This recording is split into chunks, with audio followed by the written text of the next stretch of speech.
Oi,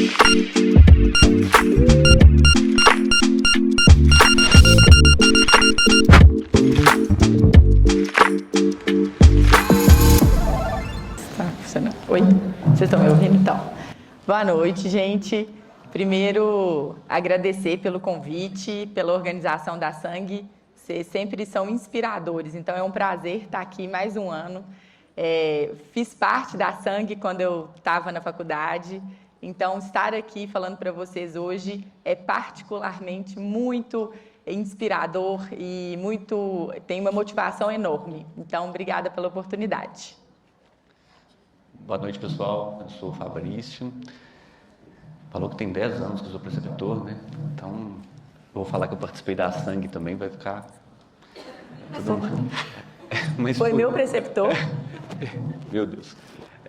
Também participei da Sangue. Há 11 anos atrás, eu também era um acadêmico, como vocês são. E é muito lindo ver o que a Sangue... como que a Sangue cresceu nesses anos todos e ver esse evento hoje desse tamanho, esse monte de gente aqui, acadêmicos de medicina, médicos, valorizando ainda mais a profissão que a gente escolheu e que a gente ama tanto. Então, assim, a gente está muito feliz de estar aqui hoje, é uma honra estar participando desse evento, trazendo o nosso projeto, que a gente também ama tanto, para dividir com vocês. Muito obrigado. E agora é o seguinte, a resposta é de vocês também, porque, para quem não conhece, a gente tem um podcast e lá a gente recebe alguns convidados para uma troca uma conversa. Eu gosto de falar que é sobre medicina e amenidades médicas, porque a gente também fala sobre alguns assuntos que tangenciam a medicina e não são diretamente relacionados à técnica. Então, vocês hoje são os nossos convidados e eu faço questão que vocês participem com a gente desse podcast. Então, a gente vai falar algumas coisas aqui ao longo dessa conversa, que é para ser conversa mesmo. Então, se alguém tiver alguma dúvida, vai ter alguns momentos de interação. Então, vocês vão ver um QR Code aí, que eu já vou até colocar. Peraí. Que aí vocês já vão... Que aí vocês já vão captando aí a imagem para participar. E é o seguinte, para quem não... A gente vai sortear... Já para deixar a noite mais interessante, nós vamos sortear 3 brindes do Chamar Clínica aqui, ao final desse nosso episódio. Então, fiquem atentos à nossa apresentação, porque algumas das respostas estarão ao longo dela. Sugiro que que sigam o Chamar Clínica e marquem a gente lá, porque um dos brindes vai ser para quem marcar e postar a gente. E a gente a gente sempre apresenta os convidados, né? Toda vez que a gente começa, então os convidados, como a Carol bem disse, são vocês. E hoje a gente vai falar, a gente sempre fala, chama a clínica de técnica, de amenidades, e hoje a gente trouxe para vocês um pouquinho, talvez, dos temas da essência da clínica médica, do que mais a gente faz no nosso dia a dia. Então, a gente quer que vocês participem mesmo, porque é um tema, inclusive, que o acadêmico de medicina, o médico recém-formado e muitos até médicos já com alguns anos de formação ainda têm dificuldade e ainda tem muita dúvida. Então a gente vai poder dividir com vocês aqui hoje e trocar experiência, trocar bastante ideia aqui sobre um tema que é fundamental, a gente fala para a clínica médica, mas vale para a medicina inteira, né? E eu queria avisar a organização que eu vou levar isso para casa. Gente, já até coloquei até no colo aqui para não esquecer. Não tem jeito, perderam. Bora lá. Paciente com história de acidente automobilístico há um mês procura atendimento médico devido a relato de dor em parte posterior do tórax, à esquerda. É uma dor ventilatória dependente, acompanhada de tosse seca, dificuldade respiratória com início a 27 dias. Queixa-se também de sudorese noturna e calafrios esporádicos. Esse paciente foi um paciente que a gente atendeu, um paciente real que nós atendemos no hospital. E era um jovem com essa história de acidente automobilístico e vinha com esse quadro arrastado. Então aqui, e hoje a gente vai falar de raciocínio clínico, a gente começa com a história clínica. É a nossa base, a anamnese que a gente fala é fundamental aqui. Então a gente está diante de um paciente com uma dor torácica, uma dispneia, um desconforto respiratório de evolução subaguda. Já são 27 dias de sintomas que coincidiram aí com o acidente automobilístico que ele teve, iniciar esses sintomas 3 dias depois. Ele já tinha procurado atendimento médico no hospital há algum tempo, então, e retornou depois, ele procurou atendimento no trauma e depois de 27 dias ele voltou conosco. Ele não tinha nenhuma história patológica pregressa mais relevante, só uma internação por uma hemorragia digestiva alta, por doença ulcerosa péptica, há um ano anterior a essa internação conosco, sem histórico familiar relevante, uma história social com um histórico de tabagismo e abuso de cocaína. Diante, então, desse paciente, esse paciente, então, nos procura, ele internou para a nossa equipe no hospital e a gente, diante desse quadro clínico, dessa história clínica breve que a gente trouxe aqui, a gente já começa a fazer algo que, na prática, nos ajuda muito, que é lista de problemas. Então, ele trouxe para a gente uma dor torácica ventiladora dependente, tosse, dispneia, sudorese e calafrios. Aqui já é um resumo do que a gente já tem até agora de história. É importante, gente, que às vezes a gente vê, principalmente diante de uma imaturidade ali da formação do raciocínio clínico, pular essa etapa. Ah, Carol, mas vocês fazem isso até hoje, de fazer uma lista de problemas? Às vezes não, só que, na verdade, intuitivamente a gente faz. A gente não tem que passar por essa etapa, porque essa etapa já está tão enraizada na gente, e a gente já fez tanto isso mecanicamente lá no começo, que agora é muito mais objetivo, é muito mais automatizado. Antes de automatizar, a gente precisa sistematizar várias vezes. Então, às vezes, eu dou aula para o ambulatório dos meninos de clínica médica, no 6º período. A gente dá aula para o internato, no 11º período de clínica médica também. E, às vezes, a gente vê os meninos, depois da gente passar um caso, vamos pedir isso, isso e isso. Não, mas calma, o que é a lista de hipótese diagnóstica? Ah, mas não sei. Então, vamos antes. Qual que é a lista de problemas? E aí, a gente consegue, já identificando os pontos chaves, para a gente ir para um exame físico mais direcionado, para a gente concluindo ali o que a gente tem de importante e de mais relevante no caso clínico. Lembrando que eu gosto de falar que a gente monta como se fosse um quebra-cabeça mesmo, né, diante de um paciente. E a gente vai juntando as pecinhas. Quanto mais peça eu tenho, mais fácil de montar. E tem quebra-cabeça que é grandão, tem 4 peças lá, você já bate o olho e fala, isso aqui está dominado. Mas tem quebra-cabeça daqueles de 1.000, 1.500 peças, você fala assim, nossa, peraí que eu tenho que juntar o cinza primeiro, o azul primeiro, para depois você conseguir montar. Então, isso é a complexidade dos casos clínicos. Tem caso clínico que é tranquilo, você bate o olho e resolve a charada. Tem caso clínico que é um pouquinho mais complicado, é claro que a gente não ia trazer o simples para você. E a gente escolheu um complicado. Esse caso ilustra bem isso, e a gente teve isso ontem, né? A gente estava com um caso internado ontem no hospital, que internou de quarta para quinta, e a gente fazendo exatamente isso. Porque quando o caso é simples, a gente já viu vários casos iguais, a lista de problemas ela é automática, como a Carol bem disse. Agora, quando o caso é complexo e muitas vezes com muitas nuances, aí sim a gente tem que fazer a lista de problemas de maneira bem sistematizada para a gente poder tentar ser o mais eficiente possível. E aí a pergunta é, diante desse paciente, se vocês estivessem atendendo o paciente, é para simular mesmo, se fossem vocês, os médicos, atendendo, responsáveis pelo cuidado desse doente, o que vocês perguntariam? A gente sabe, né, da lista de problemas ali, mas na anamnese, quanto mais completa, mais fácil de eu extrair as informações que eu quero. E aí, a gente deixou umas lacunas no caso, justamente para vocês perguntarem. Vamos ver. Nossa, tem radiografia. Antes da radiografia, tem a gente nem falou. A gente nem falou do exame físico desse paciente ainda. Então, vamos... Eu gostei da febre noturna. Ele não teve febre, só já respondendo. Ele estava internado? Não, não estava.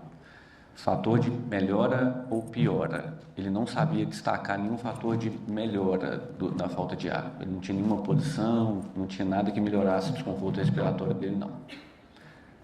Sexo e idade. Sexo masculino, 32 anos. Eu adorei essa parte, que a gente não falou. Não. Teve febre? Não. Febre é uma pergunta super importante nesse caso, viu? Quem perguntou tá de parabéns. Como que é a tosse? Era uma tosse oligoprodutiva com um escarro amarelado. Como foi o acidente automobilístico? Excelente Excelente pergunta, gente. Nós temos que saber o que a gente fala da cinética do trauma.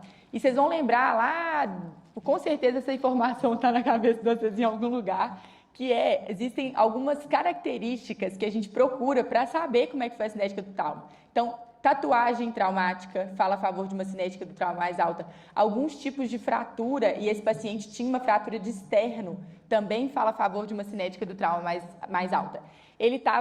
Era à noite, ele estava dirigindo para ir para uma festa, distraiu, mexendo no telefone, bateu na traseira de um ônibus. Estava de cinto, mas ele estava tipo uns 70 km por hora e foi muito abrupto. Então, teve uma cinética do trauma mais alta, ele ficou com tatuagem traumática e teve essa fratura de externo. Então, excelente pergunta. Intensidade da dor e qual período do dia que ela melhora ou piora? É uma dor, uma escala visual analógica de 6, 7 em 10 e sem nenhum fator de melhora ou piora. Dói o dia inteiro. Lembrando aqui que o cenário, perguntaram se ele estava internado, vocês estão atendendo esse paciente no pronto-socorro. Vocês vão decidir se ele vai internar ou não. Vocês podem desenhar aí o que vocês querem para ver se a gente vai ter que internar esse paciente ou não. Febre, a gente já falou. Hemograma. A gente vai falar, eu já vi que vocês pediram radiografia e hemograma, nós vamos conversar sobre propedêutica para esse paciente daqui a pouquinho. Dispneia ossos esforços, a gente já falou que não. Ali embaixo, febre e... eu não sei se a gente consegue passar, peraí, deixa eu ver. Não, aí a gente vai... Teve alguma pergunta que vocês fizeram que a gente não falou? Pode falar. Alguém fez alguma pergunta que a gente não falou aqui, porque não dá para ver lá para baixo? A dor começou antes ou depois do acidente? Depois. O acidente tinha sido há 30 dias, a dor e o quadro respiratório, de dispneia, começou há 27. Então, foi depois de 3 dias do acidente. Foi progressivo. Já teve dor parecida? Não. Tô gostando. Não. Duração da dor. Duração da dor. Desde que começou, há 27 dias atrás, essa dor foi piorando e ela só melhora com analgésico. Sem analgésico, ela dura o dia inteiro. Inclusive, acorda o paciente à noite. Ele acorda tossindo à noite? Sim. Tem um local específico? Não, principalmente no abdômen direito, mas não. Era mais à direita, mas era uma dor difusa. Era uma dor difusa, assim, mas ele reclamava mais à direita. Queda? Vai ter no exame físico. Do quê? Queda na oximetria. Ah, boa. Nós vamos falar daqui a pouco. Então, de anamnese, podemos partir? Pode falar. Era uma dor que, primeiro, tinha relação com a respiração. Sua pergunta é ótima, viu? Às vezes em aperto, às vezes em queimação, tá bom? No tórax inteiro, em região external do lado direito, mas assim, mais difusa, nem sempre uma localização específica.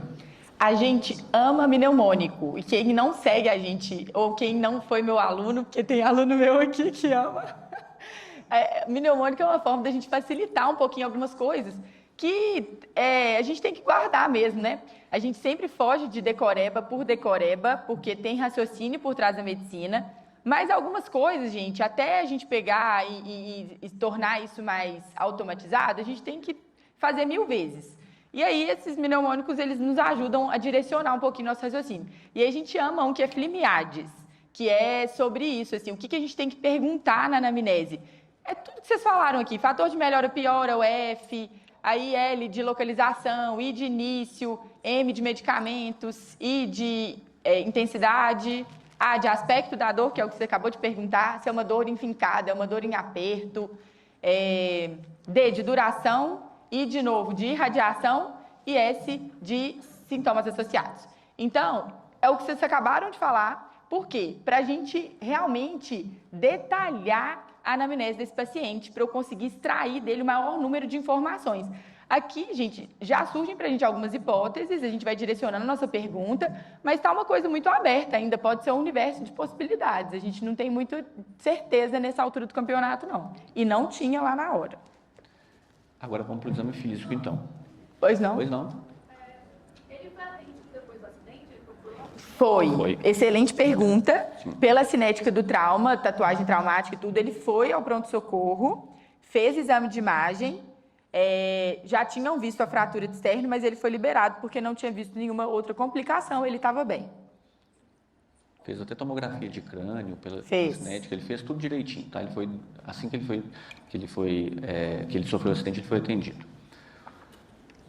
Falamos da anamnese e aqui na anamnese eu já tenho certeza que todo mundo já tem alguma hipótese diagnóstica.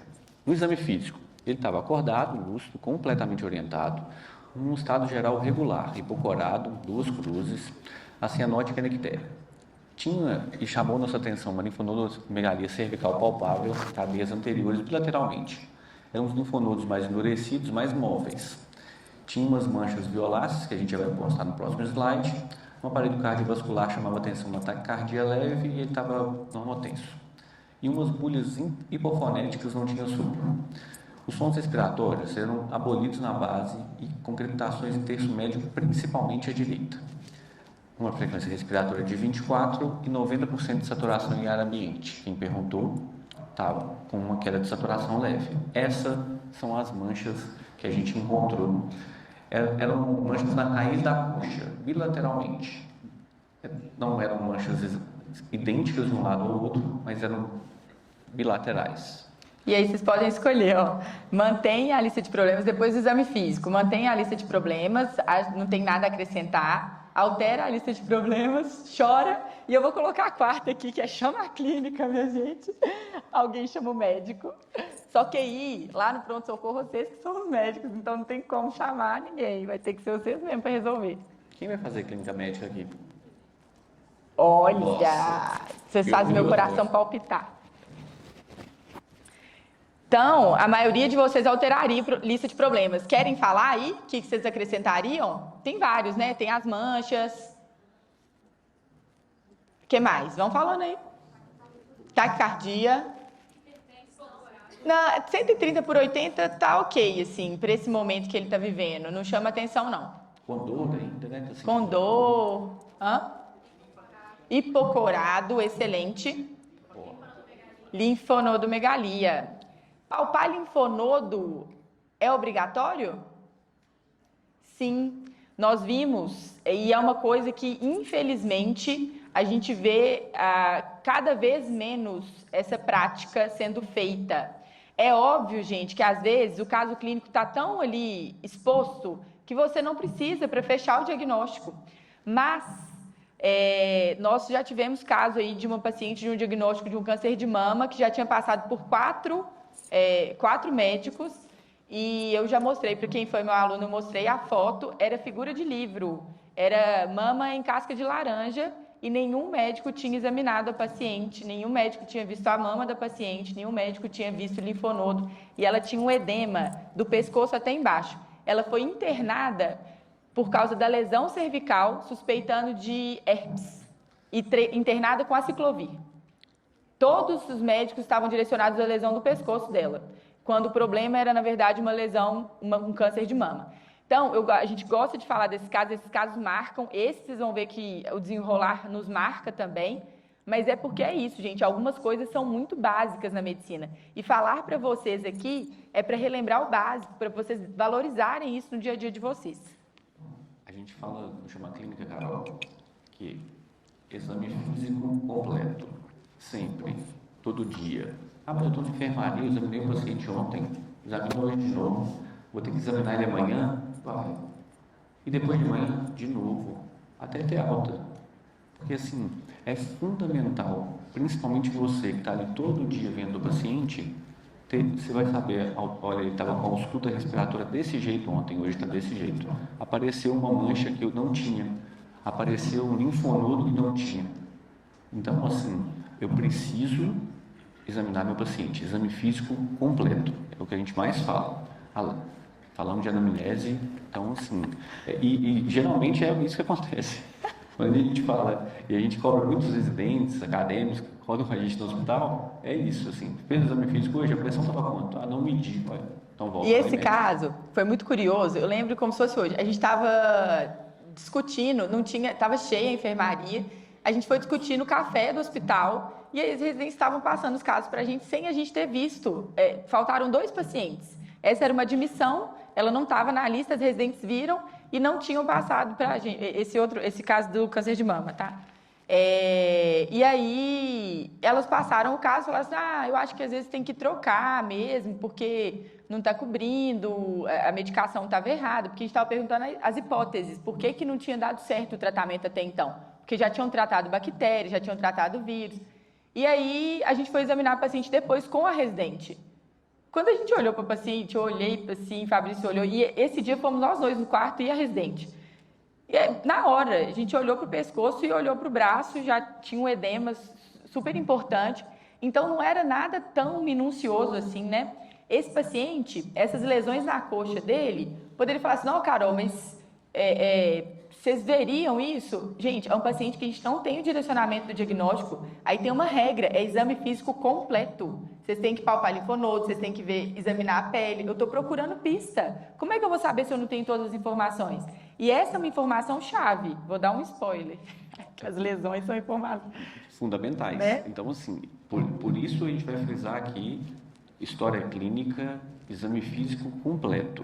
É ver o seu paciente todo dia e examinar, tirar, despir o paciente mesmo, descobre o paciente, vê, examina, vê a pele, palpa linfonodo, palpa a panturrilha, vê se tem edema. Isso é todo dia. Isso, se você está na enfermaria todo dia ou toda vez que ele for no seu consultório. Eu já conheço esse paciente tem 20 anos. Então você vai examinar ele como se fosse a primeira vez, toda vez que ele for lá. A maioria de vocês, levanta aí quem está no ciclo básico, levanta a mão. Ciclo clínico, a maioria no ciclo clínico. Então, algumas coisas para vocês aqui são mais automatizadas, né? Por onde começar? Lista de problemas, lista de hipótese diagnóstica, vocês já estão trabalhando isso no dia a dia de vocês. E aí, depois disso, eu vou para a propedêutica e, muitas vezes, eu caminho em direção ao diagnóstico. E quando a gente traça esse raciocínio, e aqui a gente gosta muito de falar, parafraseando a Carol, sistematiza a criatura. E por que a gente sistematiza? Porque é muito importante que a gente, diante de uma lista de problemas, organize nosso raciocínio.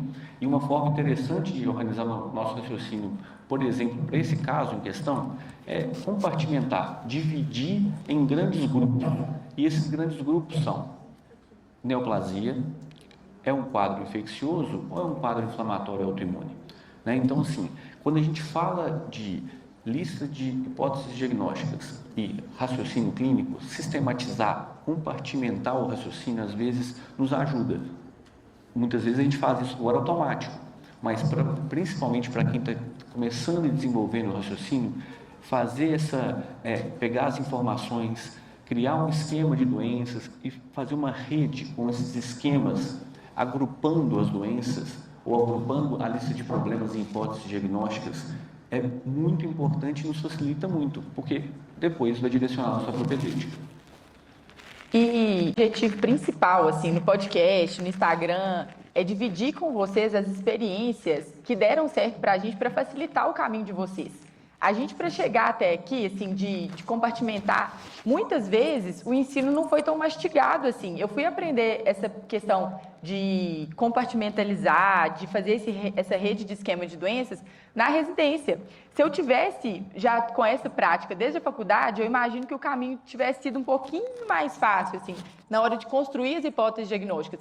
Então, essa é uma dica, e a gente trabalha com residente, eu trabalho com acadêmico também, Fabrício também, e a gente vê essa dificuldade quando você vai no quarto, faz o exame físico completo, a anamnese ótima, e aí na hora de juntar as pecinhas e formular as hipóteses diagnósticas, existe uma lacuna ali, existe um abismo. Então, esses exercícios parecem tão bestas, assim, nossa, mas nada demais, uau. Mas faz pra vocês verem. E é interessante fazer, Carol, assim, até para o caso mais simples. Sim. Você chegou com dor de garganta, você vai lá, tenta, opa, dor de garganta, o que pode ser? Pode ser isso, pode ser uma infecção, pode ser isso. Então, assim, crie esse hábito e faça esse exercício com todo paciente que chegar, porque daqui a pouco vai virar automático. Então, assim, hoje o caso parece simples, então eu vou treinar no simples. Daqui a pouco chega um caso desse. Aí, na hora que chega um caso desse, se você não está treinado a fazer a sistematizar, você vai ter dificuldade. E aí a gente fala sempre da tríade do raciocínio clínico, que é básico porque tem que ser básico. Algumas coisas na medicina, elas são básicas e são fundamento mesmo, são alicerce do que vocês vão exercer ao longo da vida profissional de vocês. Esse é o pilar, assim, principal. Anamnese, a gente falou muito sobre isso aqui, a importância de uma anamnese completa para a gente coletar as informações. Exame físico, quando eu faço uma boa anamnese, eu vou abrindo umas caixinhas na minha cabeça. Opa, esse paciente tem cefaleia, esse paciente tem não sei o quê, esse paciente tem não sei o quê. Quando eu vou para o exame físico, eu já dou uma direcionada, de acordo com o que ele falou na anamnese. E script de doenças. O que é esse script de doenças? Já é a base de vocês, é o que vocês já têm de bagagem, de conhecimento sobre as doenças. Então, vocês perguntaram sobre febre, sobre aspecto da secreção. Por quê? Pneumonia é uma possibilidade, é uma hipótese diagnóstica para esse doente. Então, vocês só sabem que vocês têm que perguntar de febre, de aspecto da secreção, porque vocês sabem que isso faz parte de uma doença que é a pneumonia. Então, e assim como por aí vai, assim, com todas as doenças. Quando eu sei a fisiopatologia da doença, a apresentação clínica da doença, o manejo da doença, e aí a parte do tratamento, que também é importante, eu consigo formar esse script, que é o conceito, são as características principais de cada doença. E aí, a gente fala muito, Fabrício adora falar que é hora de voo, né? E hora de voo acumula assim. É aqui, ó. É na faculdade, é no ciclo básico. Então, assim, quem está no ciclo básico aí, meu Deus, que coisa, bioquímica, meu Deus. 100 anos. Meu Deus. A gente, microbiologia, maravilhoso. Imunologia. Bioquímica, a assim, preferida. Aí quando a gente fala isso, assim, e eu gosto muito de falar na residência, eu gosto muito de antibiótico, então eu dou uma aula de antibiótico, eu começo falando de microbiologia. Todo mundo arrepia, assim, falei assim, olha, o ciclo básico. Aí é aí que a gente forma o nosso script de doença, ele começa no ciclo básico. É ali que eu vou saber onde que eu vou, onde que está a fisiopatologia, onde que está, como que a doença funciona, para depois eu ir para o quadro clínico, propedêutico e tratamento. Então, assim, valorize toda a formação de vocês. Tá? Para vocês construírem ao longo da jornada de vocês, que começa na faculdade e vai embora, né, até anos de formado, o script de doença. A partir, então, da tríade do raciocínio clínico, que é anamnese, exame físico completo, e do nosso script de doença, aí sim eu vou direcionar os nossos exames complementares. Aí, antes de dar o spoiler que eu já dei aqui, o que vocês querem de exame? Vocês tinham falado de radiografia e hemograma. Pode pedir o que vocês quiserem que a gente fala se tem ou não. Dímero. Por que pediria dímero para esse paciente? Pensando em trombose? Porque tem um pouco tem dispneia, dor ventilatória dependente, teve a fratura, teve o trauma. Excelente. Coagulograma normal. Sorologia para HIV. Ótimo, vou guardar essa informação. PCR, alto. O PCR dele estava... A gente tem aí? 250.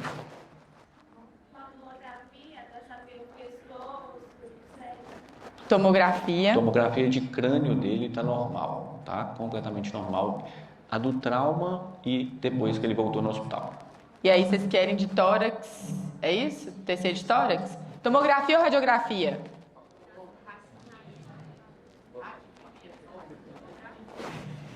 E agora? Quem quer radiografia, levanta a mão. Era polêmico mesmo. E quem quer tomografia? Tá meio a meio. Tá meio a meio. E teve gente que não quis nada, assim, eu tô Eu nem sei o que eu tô fazendo aqui. O que eu vou fazer com isso? O doente parou, doutor. Como empatou, a gente vai decidir pela tomografia. Foi o exame que a gente trouxe, tô brincando, mas assim, óbvio, gente, a gente tem que usar o exame mais simples primeiro, assim, o raio-x, tá? Então, assim, a gente é porque nesse paciente já tinha uma história, uma passagem no hospital, já tinha, e a gente acabou indo direto para a tomografia, ele fez a tomografia, inclusive, no pronto-socorro, assim, mas para o raciocínio de vocês, o raio-x poderia ser pedido primeiro sem problema nenhum. E outra coisa, que essa resposta, ela depende do ambiente que vocês estão. Às vezes, vocês vão ter disponível só o raio-x. tá? Então, mesmo que vocês estejam num lugar que tem todo o recurso, e lá no hospital onde ele foi atendido a gente tinha todo o recurso, existe um negócio que é racionalização do que a gente tem de recurso. Isso é medicina de alta performance. Eu vou usar o melhor que eu tenho, mas o que for mais indicado para esse paciente. Não é que eu tenho tomografia que eu vou pedir tomografia para todo mundo. Eu vou expor o paciente a mais radiação, eu vou gastar mais no paciente que não necessariamente precisa. Então, a gente tem que pensar nisso, para a gente pensar em medicina de boa prática médica, né? E aí vocês pediram, tá aí, ó.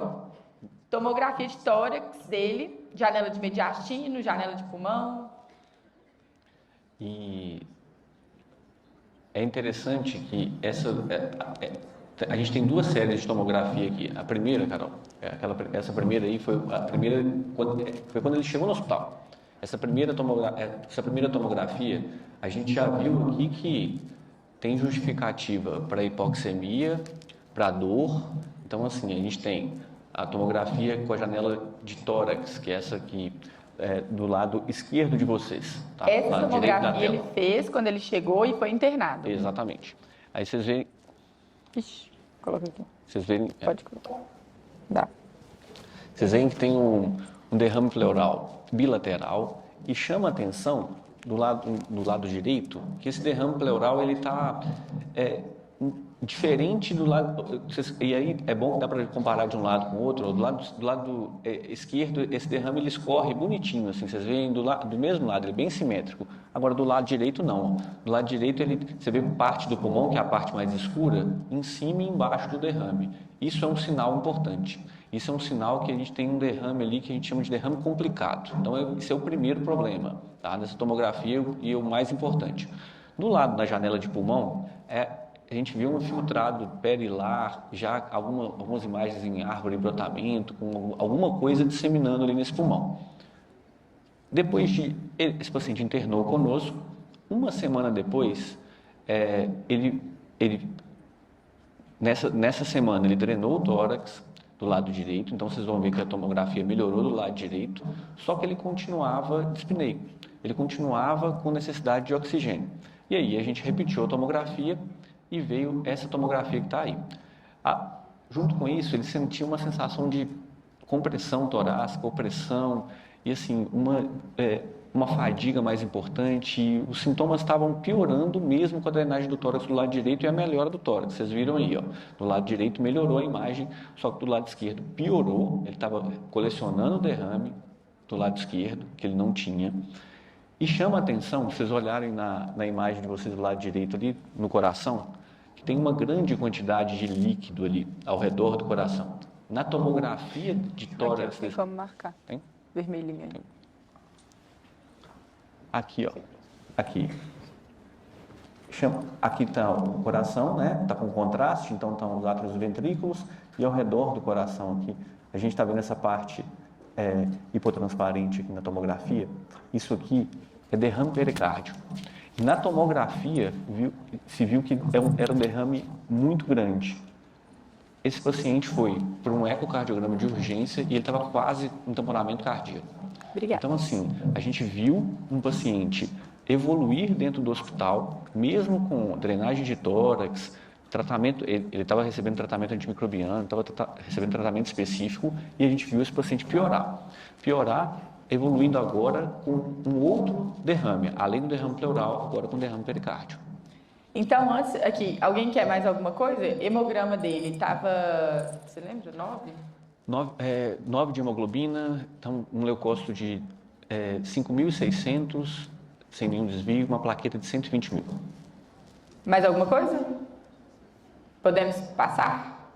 Então, dentro disso, a gente falou para vocês de lista de hipótese diagnóstica, né, de sistematização, de dividir nos grupos de doença, e aqui a gente trouxe para exemplificar como que a gente pensou nesse caso.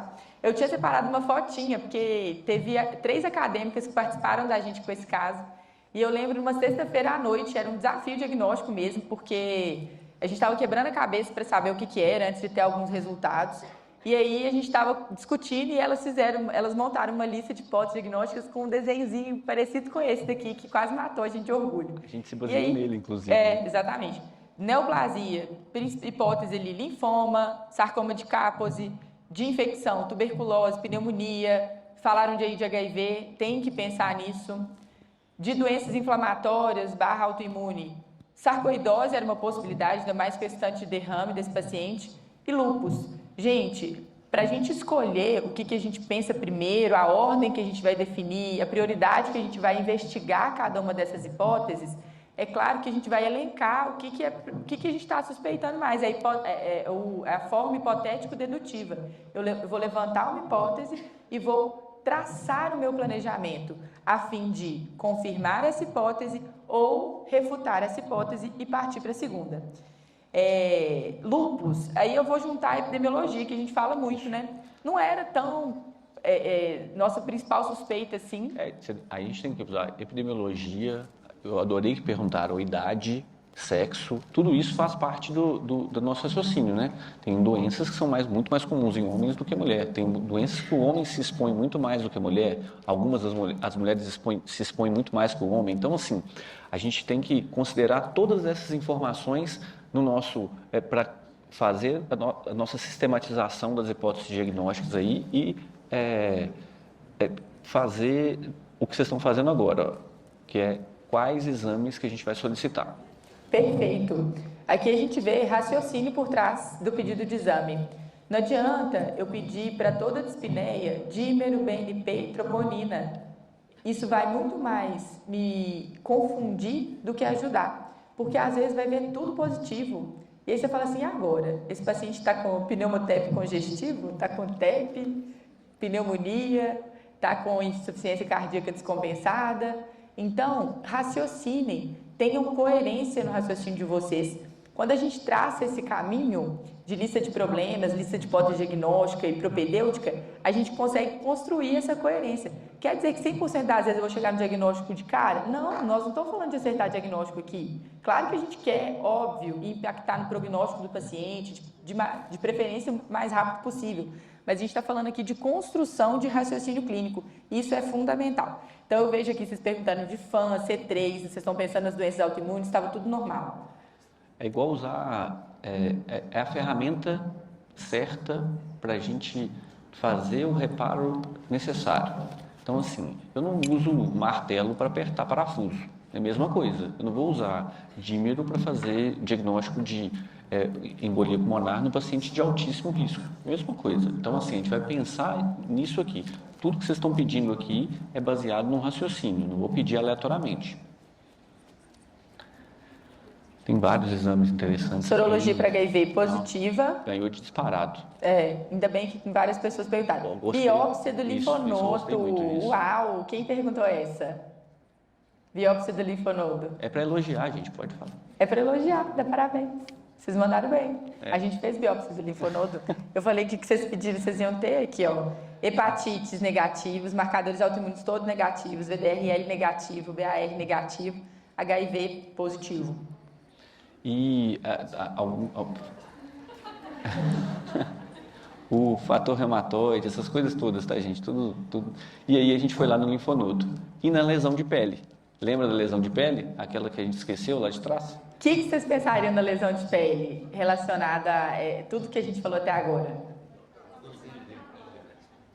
Síndrome paraneoplásica, capose. Mais alguém?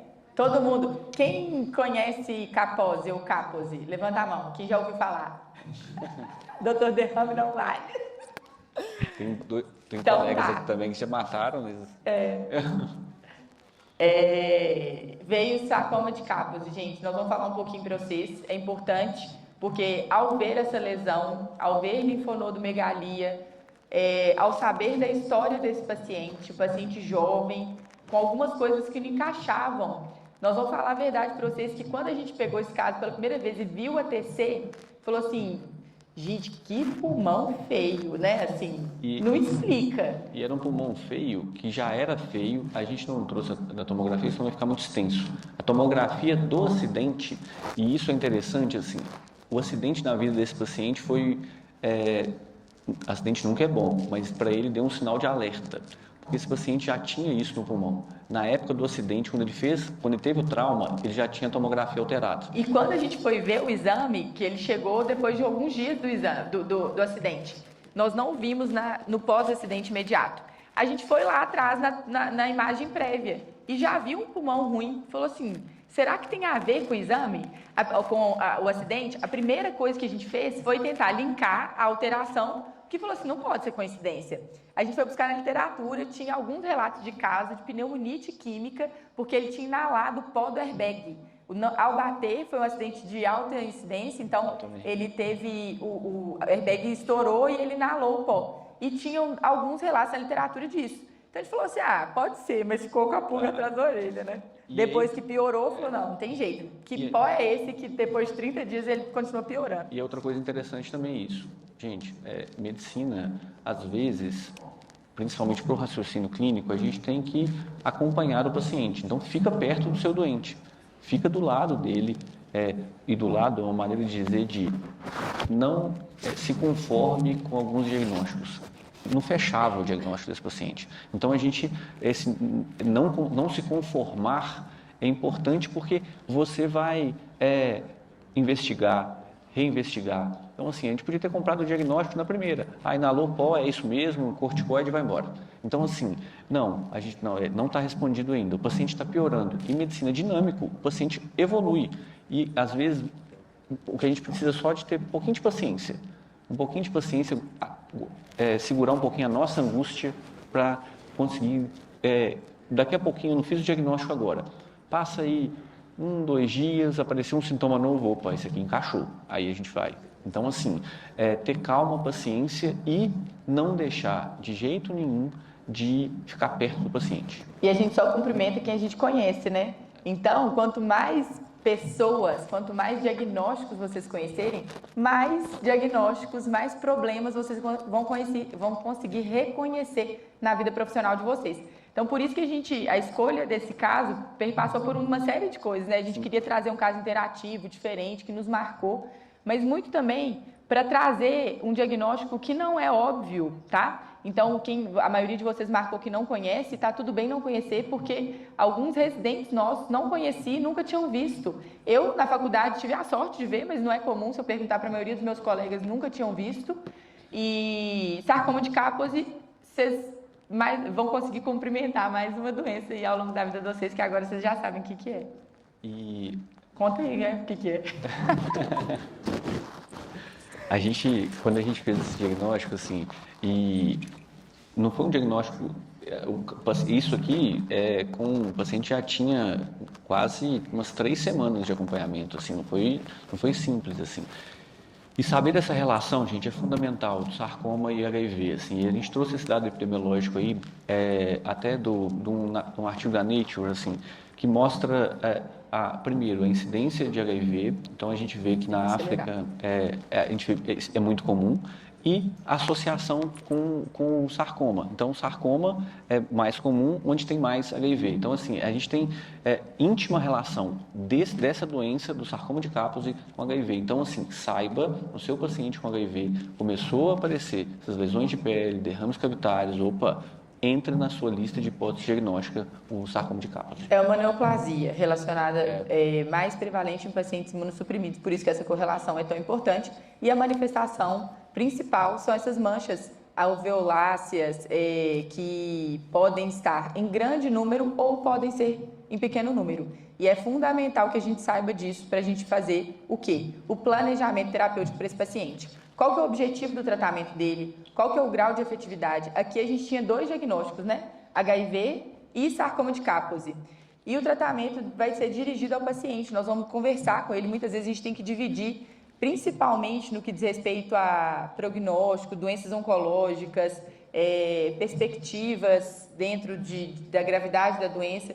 Dividir algumas decisões com esse paciente, isso faz o nosso tratamento mais efetivo. E aí, parte da investigação e parte do estadiamento desse sarcoma de Kaposi envolve a avaliação da disseminação da doença. Então, é importante que eu saiba quantas lesões esse paciente tem, disseminadas pela pele. Se ele tiver mais de 20 lesões com lesão no trato gastrointestinal, o tratamento é outro, o tratamento é quimioterapia. Se ele tiver menos disso, menos de 20 lesões, ou não tiver acometimento do trato gastrointestinal, eu posso só tratar o HIV com TARV, que a gente trata indiretamente o sarcoma de Kaposi. Olha que diferença. E uma coisa interessante desse paciente foi que quando a gente foi dar o diagnóstico para ele de HIV, que é uma má notícia, e a gente tem que abordar como tal, no que envolve a conversa com o paciente, a delicadeza do assunto, a entender os sentimentos dele em relação a esse diagnóstico, né? Porque existe uma série de coisas que tangenciam o diagnóstico de HIV. E aí, quando a gente foi dar notícia para ele, ele falou assim, nossa, ainda bem que não é câncer, porque meu pai morreu de câncer. E aí, depois de 2 semanas, a gente teve que dar o diagnóstico para ele que ele também tinha câncer.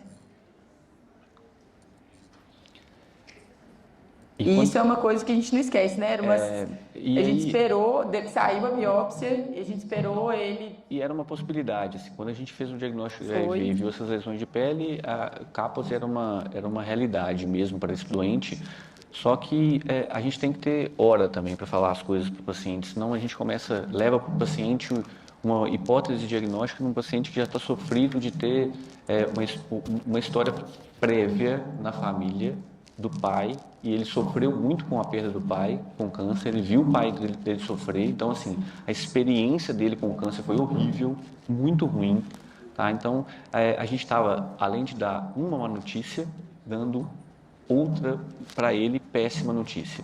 Então, assim, aqui é fundamental, outro assunto que a gente vai falar aqui, que é construir relação médico-paciente. E nesse paciente particularmente, por todas essas questões, uma questão social importante, era um jovem super ativo, estava assim, do ponto de vista profissional, chegando no ápice da carreira profissional, então assim, com um monte de planos, tá? E isso para ele receber esse diagnóstico foi muito difícil, e ele reagiu de uma maneira que eu acho que era até natural dele reagir. Ele foi extremamente agressivo, esse paciente tentou evadir do hospital. Então, assim, de tanta revolta e indignação de ter, primeiro, HIV, que me preocupou ele menos, mas na hora que ele viu que essa doença estava associada a uma neoplasia, a um câncer, aí ele, assim, a primeira reação dele, esse paciente saiu do hospital, evadiu mesmo do hospital e retornou daí uma semana pior, tá? Com a doença evoluindo. Com tamponamento cardíaco. Então, assim, por essa dificuldade de lidar com a doença. Então, é muito importante que a gente entenda isso. E a relação médico-paciente é fundamental para isso. Então, assim, por quê? Porque ela melhora a experiência do paciente? Sim, o paciente ele se sentir acolhido é muito importante para o paciente. Então, ela melhora o nosso resultado? Lógico, quanto melhor a relação médico-paciente, melhores resultados a gente vai ter do ponto de vista individual e coletivo. Ela torna nosso sistema de saúde, nossa prática médica muito mais eficiente. Então, assim, e ela mostra para a gente a importância de estar do lado do paciente e nos lembra que não é só nós. Hoje a gente trabalha numa equipe. Hoje a gente faz parte de uma equipe multidisciplinar que nos apoia muito, inclusive nesse momento, tá? Nesse momento de dar a má notícia. Tá? Eu gostaria muito que vocês respondessem essa pergunta. Assim, quem de vocês se sente apto a dar uma má notícia? Essa pergunta, gente, inclusive foi tema de um artigo que a gente vai citar, mas assim, essa pergunta é muito interessante, muito mesmo. Independente da época que vocês estão, se todo mundo puder responder. E muitas vezes nós vamos dar más notícias, nós temos que nos habituar e nos capacitar para isso. E o que a gente vê na prática é que a experiência do paciente e o grau de relação que ele tem com a gente está muito mais embasado na relação que a gente construiu do que só na notícia. É claro, gente, que ninguém quer receber notícia ruim, mas quando você dá uma notícia ruim, só que você tem uma relação, o paciente confia em você, ele acredita que você está apto a preparar o melhor para ele consegue encarar o processo de uma maneira diferente. Esse paciente ele voltou no hospital, mas ele poderia ter sido atendido e foi por uma outra equipe que o atendeu no pronto-socorro. Ele internou de novo e falou assim, não, eu quero ser atendido pela equipe do Fabrício, da Carol, porque eles que me diagnosticaram, e apesar dele ter ido embora, a revolta dele não era com a gente, era com ele mesmo, com o que aconteceu, com o diagnóstico, enfim, uma série de coisas. Mas isso retrata a importância de uma boa relação, de uma construção disso. E quando a gente fala isso, assim, o paciente, muitas vezes nós, na nossa imaturidade, a gente acha que o paciente está revoltado com a gente. Leva para o pessoal. Não. Então, assim, é entender por que ele está revoltado. E a revolta dele não era conosco. Não. Era com o diagnóstico, com tudo que ele viveu de câncer anteriormente. Então, entender isso e acolher o paciente, falar assim, a história não vai ser igual. A sua história é diferente. E a gente está aqui para te apoiar, para te segurar. Nosso tempo acabou.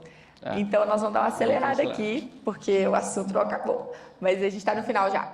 Isso aqui a gente trouxe de um artigo para vocês, que é o que os recém-formados acham mais difícil na hora de dar mais notícias.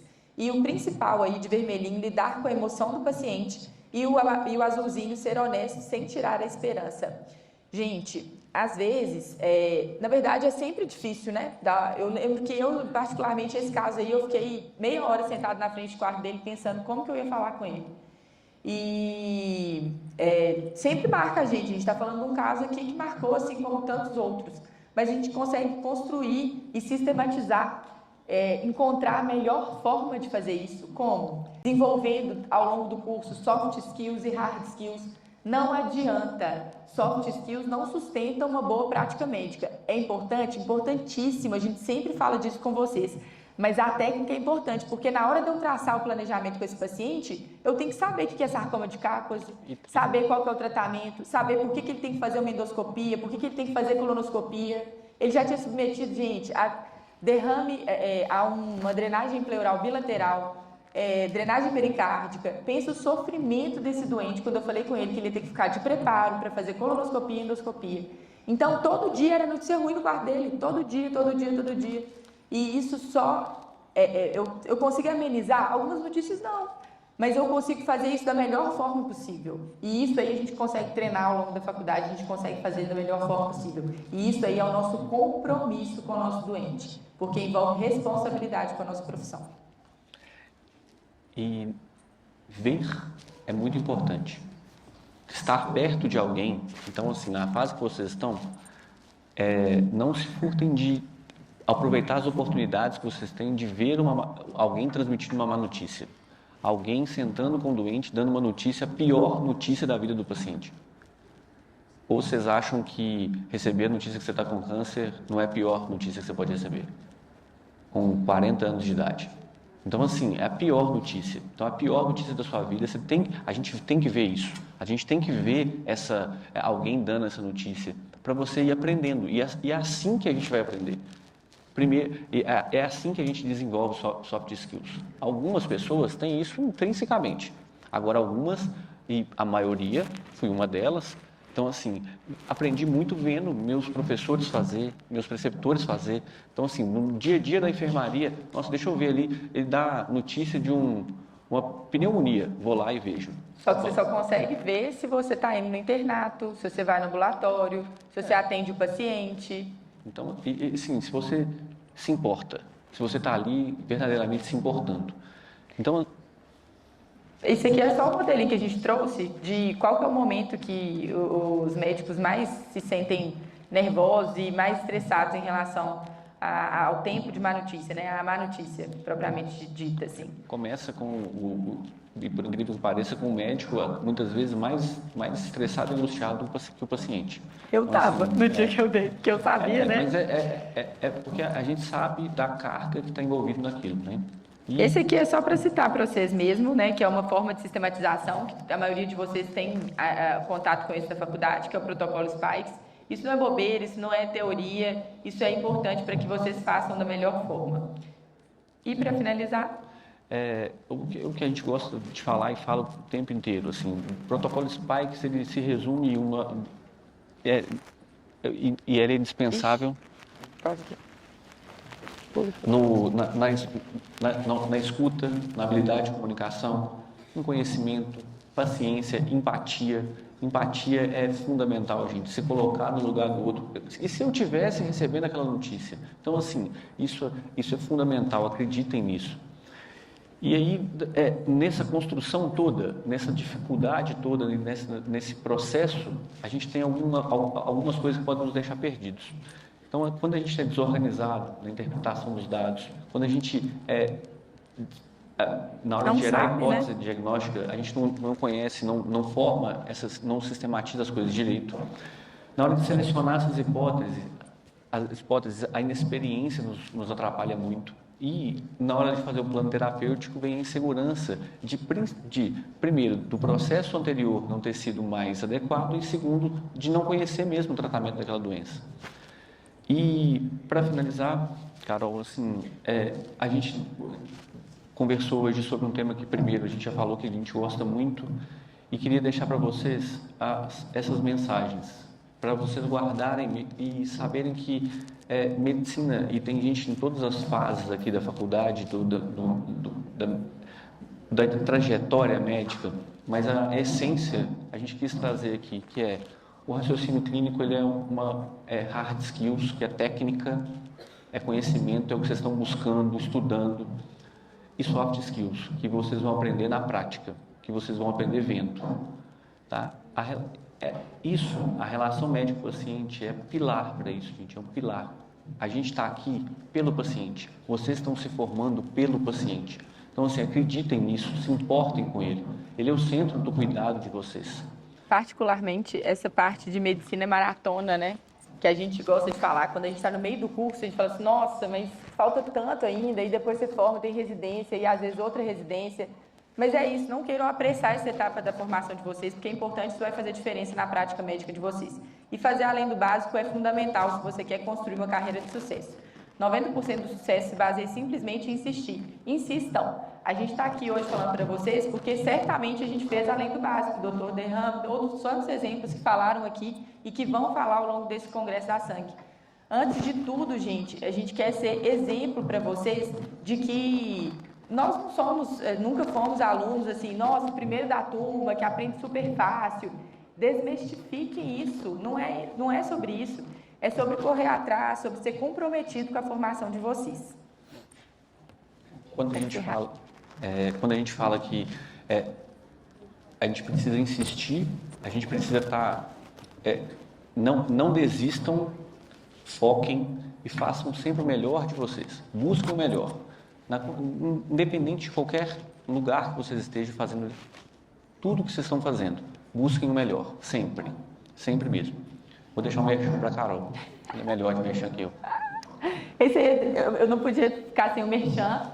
Coloca aí a câmera de vocês que nós vamos fazer um evento gratuito online semana que vem, decifrando o exame de imagem. Para todo mundo que gosta de imagem ou que não gosta, é obrigatório, não tem como a gente formar médico sem entender pelo menos o básico. Se você ficou perdido aqui, o Fabrício mostrando direita, você entendendo esquerda na tomografia, esse é o curso para você. Você precisa do Decifrando o Exame de Imagem.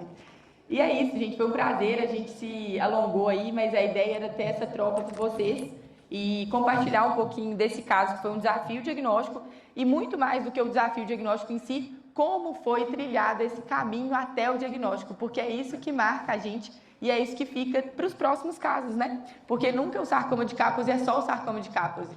Ele é o sarcoma de Kaposi no paciente X, que a gente lembra direitinho. Então, foi um prazer estar aqui com vocês essa noite e eu adorei a participação.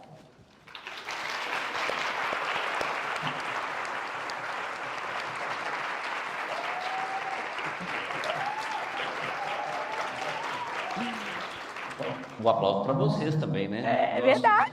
A participação hoje foi de vocês. Nosso convidado especial. Obrigado, gente.